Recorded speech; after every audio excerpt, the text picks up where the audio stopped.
Welcome back. It is the Sports Hour here on Flow FM, and it's time to talk about a sport that we haven't really discussed a whole lot of on this program. We're talking about futsal, the magnificent form of football, indoor football, which has produced so many magical association football players over time. And joining me now is Peter Parthimos. He is the founder and CEO of Futsal Oz. Peter, great to be with you. How are you doing? Oh, I'm great. Thanks for having me on. Well, let's get into it, Peter. Let's talk firstly about your association with the sport. So how did it all come about with establishing and launching Futsal Oz, which is by far the most recognisable and successful brand of futsal in the country as far as participation goes and as far as a professional competitive league goes? And when did your love for futsal first begin? Well, pretty much about 20 years ago, it probably began, but the early days when I was 16, now I'm 48 years old, so in the early days, it was played with a real hard ball. It was like a little coconut. And I remember playing it and I had a pretty bad experience. I thought, this ball, you can't play with it. So we stuck to the furry tennis ball that was played across most indoor centres throughout Australia. So probably about 20 years ago, the ball changed and I went and played, come back from a knee injury, and a friend of mine called me and said, we need players, we're going to play futsal. I said, that ball probably break my knee. And he said, no, the ball's changed, it's, evolved. And I thought, all right, come back from the injury, I've got to get out there once, sooner or later. So I got out there and I just absolutely fell in love with the game, and I thought, this game is unbelievable. It should be played everywhere. Everyone should use it. So many benefits, and that's where it began. And 20 years later, pretty much, I'm still pretty passionate about it, and we've still got a purpose, and we're trying to move forward. So, yeah. Well, I completely concur with your comments there, Peter, and I've really followed the brand as well over the years, and I've got to say some fantastic players have come about through the Futsal Oz platform. One that springs to mind is Andre Caro, and I know that you've propelled him to, being somewhat of the, the poster boy of the league as such. So just tell us a little bit more about Futsal Oz itself, the competitions that are run through the association, and the kinds of recognition that you get from spectators and players alike. Yeah, no, it's definitely got a pretty big community now. But I suppose what we do, and we reach out and connect people, it's across from a junior level. You can come in so young and learn, get a bit of a lesson of how to sort of roll the ball over and just learn little basic steps of your skills. And not only that, you can get to see your mum and your dad play in a social league game. And if you got a brother or whatever, and they're good enough, they could probably play in an elite version. So what we tried to do was cater for everyone, because like I said in my earlier part, that I fell in love with this game, and I thought this game pretty much can cater to everyone. So from social leagues, for men, women, mixed, and junior leagues, boys, girls, and mixed. We've got junior clinics that you can come to. We cater for birthday parties. School holiday program, pretty much runs all day. And, we have national tournaments that, especially for juniors, that happen in January. And it's pretty much, a full calendar all year round now. So, yeah, it's come a long way. For the listeners out there who will be uninitiated, Peter, just tell us about how fundamental futsal can be as far as honing in on the really necessary skills that players need to have when it comes to being able to, weave out of certain situations with the ball, and the general beneficial sort of outcomes that players can get when it comes to having that freedom to play a small-sided version of football, which really does allow players to increase their ability when it comes to just general skills in the greater game of the Association Football Code. We know that particularly in South America, so many players have come through the futsal pathway. So obviously more and more players in Australia are starting to find their rhythm when it comes to futsal at the grassroots level. But that connection between the two codes, just elaborate on that for us. Yeah, there's no doubt. Most likely, the development in Australia is a little bit slower than what it is overseas. But we can see that that's what we're trying to achieve. That's our purpose as Futsal Oz. So we'll draw it back. Look, when you look at it, a young kid comes in at a very early age. Some kids are, depending in countries of Argentina and Brazil, they come in as young as 3 and play this little puppy type of futsal. And what happens is that allows them to get a touch of the ball, get a relationship with the ball. And what it does in turn, without them realising, as they play a lot of match setups and little games, what it does, and they're not realising they're doing this, their decision making is quick as lightning, because they're not only making a decision before they have the ball, they can make a quick decision when they do have the ball. So that decision making, also aid you, being able to get out of trouble through the skill you learn, because there's limited space and you've got to be crafty. That is huge as you get older. And a lot of these kids coming through, and you've got to remember, in Brazil there's something like 200 million people, and they've only got X amount of teams. These unbelievable players can play. So they have players at a highest level that can play futsal. And, what's happening is there's just not enough spaces. There's not enough clubs for all the top players in a country like that. And that's all futsal's done. It's pretty much made everyone a junior futsal player. And then all of a sudden, they've got access to being able to play at the biggest clubs in outdoor as well. So, that's why countries like Brazil and Argentina, Spain and Italy, and now you're seeing a lot of the Asian teams, Japan, they've got pretty much a full-blown futsal type of program. Whether it's very organised or not, that's questionable, although it exists and it's there, and it's unbelievable because some of these players, it's become pretty much a cliche now, but all these players, Ronaldo and, Ricardinhos and all the top players that have come out of Brazil, Pelé, and the list goes on and on. They've come from a futsal type of background. So it's huge. And I think in Australia we'll benefit because we are a sporting nation. As you can see, we play every code. We're very competitive. Now, if you can bring that element in at a young age where kids are really learning the skills and decision-making is quick as anything, I think that, the Socceroos, the Futsalroos, will have a massive impact on the world game. I'm just interested, Peter, on the state of the Futsal Roos. When I think of the Futsal Roos, I think of a team that has potential, but it's underfunded.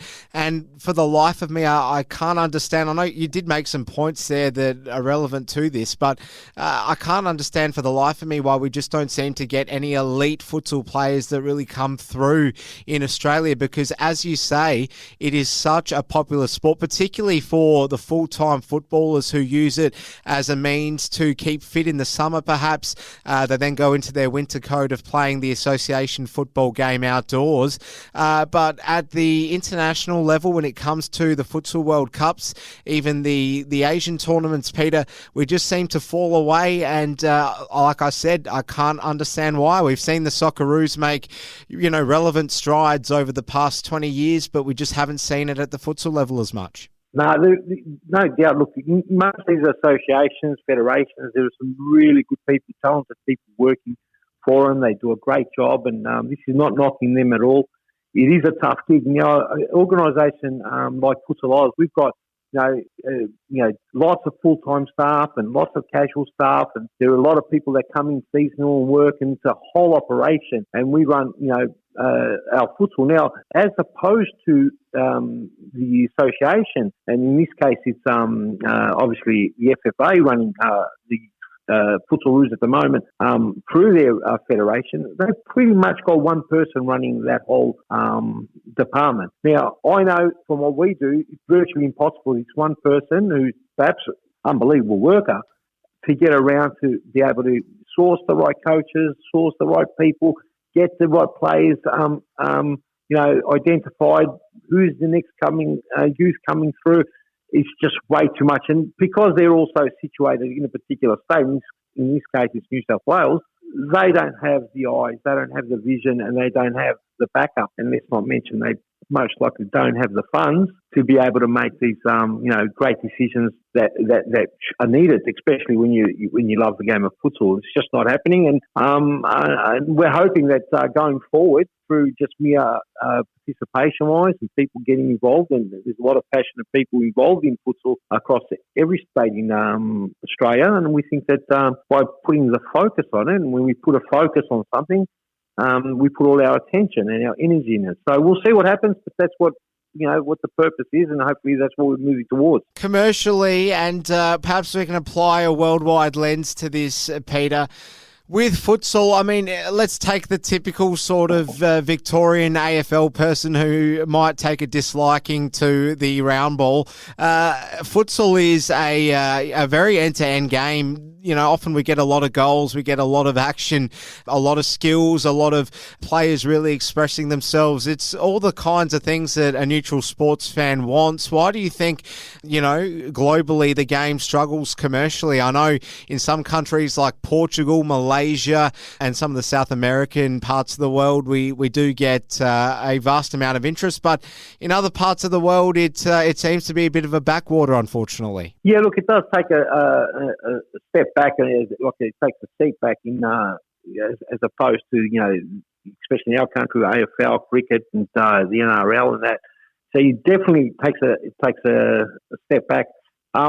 The reason is obviously the focus and the funding, and it is relatively a new sport as far as Australia is concerned, although they have been participating in most of the Futsal World Cup since the World Cups started.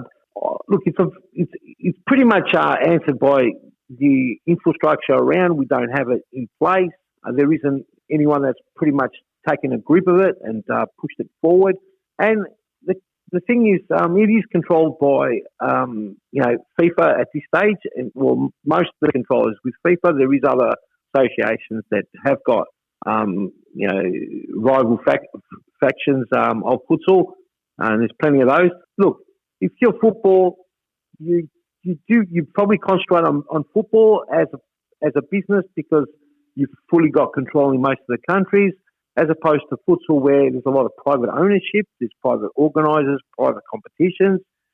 So there's a lot of factors. It's hard to get into them. It's really hard to pinpoint on one of them. But one thing's for sure, when you do place your focus on something and all your energy, good things come out of it. And I think that whatever's happened in the past, it's very hard to sort of live in that area, and you just got to keep on looking forward. And I think that's what we want to do. We want to look forward and say, okay, whatever we made, maybe we've made mistakes, maybe people weren't aware of where we're at, but now is the time for this new sport. We know with other crazes, there's things that just come in out of nowhere, no one's heard of them, and they go crazy and they fade away. So we don't want to be something that just pops in, with the flavour of the month or the flavour of the year, and then, we die off as a sport. So it's going to be a progress, and I think we're moving towards the right way. I suppose that's an easy way to look at it. Great segue into the recent window that's opened as far as, opportunities go for the growth of the game, and that was with Western United's announcement, the expansion A-League club, Peter, announcing that Western United has expanded into Series Futsal Victoria with the acquisition of the elite futsal club, the Western Wolves. We're talking about Series Futsal Victoria. I assume it's a branch of Futsal Oz. Just clear this up for us, Peter, and how significant this announcement was, which came just in the end of March. Yeah, so just clear up the first part. Futsal Oz is the social league, the junior development part of the futsal. That's where you come to the centres. If anyone's ever seen any footage, it's the blue courts and so forth. Now, the elite league used to be called the V League, but now it's called the Series Futsal Victoria League. Series Futsal, the prominent name. That's where all the elite top players. We've got men and women and youth competition with a whole list of promotion relegations for the men who've got all the way like a fifth division promotion relegation. Now, that's the elite competition in Victoria and in Australia. There isn't anything that comes close to, especially the men's side of things. So that's that part of it. Western Wolves were a team that were playing in Series Futsal for many years. I think roughly about 7 years. They got They came up through the lower ranks and they got promoted into the top tier. They did well. They were looking at selling the club. The club gained value, so the clubs are actually are valuable as far as the position goes. Reason being is because if you were to come in to the Elite League structure, you'd have to start in the Premier League and then move into League 3, then League 2, then League 1, then into Championship. And then if you win Championship, then you go into the Series Futsal. So it's roughly around a 3-year process. And if everything goes your way, that is a 3-year process. You've got to win every championship to end up in the top league. So Western Wolves had done that. They were in the top league. They looked at trying to sell it. Western United got a sniff of it. They approached us with talks. The deal was done between Western Wolves and United, and the announcement was made. And it was a big deal. So it surprised all of us, to be honest, that an A-League club would want to purchase a serious futsal club, in this case the Western Wolves. But when they outlaid what their ideas and their vision was for the future, it made absolute sense to us. So it was fantastic. So yeah, it was great. A great development, no doubt. I just want to take you back 3 or so years, Peter, back to the first sort of COVID shutdowns in Victoria due to the lockdowns. It was quite a devastating time, really, for a lot of people. You got a fair bit of traction for being, responsible for basically the entire futsal code in that state. So tell us, what was that all like? And then did you see a massive sort of bounce back and a huge appetite for people to get back out enjoying social sport, and in this case futsal, when all those lockdowns started to ease? Yeah, no, it was a difficult and very confusing time during that period. There's no doubt about it. We were closed all up for about 16 months over the 2 years, so 2020, 2021, and so for 2022. So it was a very confusing period because we didn't know whether or not when we were going to open, and we were accumulating all these massive fees. Our stadiums, at the time, we had 3 stadiums.